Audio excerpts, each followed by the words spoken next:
જૂનાગઢ કોમી એકતાના પ્રતીક ઉપલા સખી દાતારની ધાર્મિક જગ્યાના બ્રહ્મલીન મહંત પૂજ્ય વિઠ્ઠલ બાપુની 5મી પુણ્યતિથિ નિમિત્તે જગ્યાના મહંત શ્રી ભીમ બાપુની નેસરામાં સમાધિનું પૂજન અને પધારેલા ભાવિકો માટે મહાપ્રસાદનું અનેરું આયોજન કરાયું હતું। બાપુની 5મી પુણ્યતિથિ નિમિત્તે જગ્યાને ફૂલોથી શણગારવામાં આવી હતી અને સમાધિનું વિધિવત શાસ્ત્રોક્ત વિધિ પ્રમાણે પૂજન અર્ચન કરાયું હતું અને ત્યારબાદ ઢોલ અને શરણાઈના તાલે ઉપસ્થિત ભાવિકોએ રાસ ગરબાની રમઝટ બોલાવી હતી અને સૌ કોઈ પૂજ્ય વિઠ્ઠલ બાપુની સમાધિના દર્શન કરી અને ધન્ય બન્યા હતા।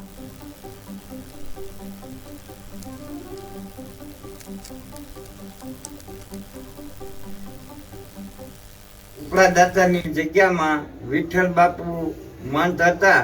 એ બમલિંગ થયા એને આજે 5 વર્ષ થયા। આ 5મી પુણ્યતિથિ ધામે ધૂમેથી ઉજવણી કરી। બધા ખૂબ સેવકો ભાઈઓ ભેગા થયા હતા। બધા ખૂબ આનંદ મેળવ્યો અને આનંદથી ખુશીથી બધો તહેવાર ઉજવો અને બપોરે મહાપ્રસાદ લઈ અને બધા ખૂબ આનંદથી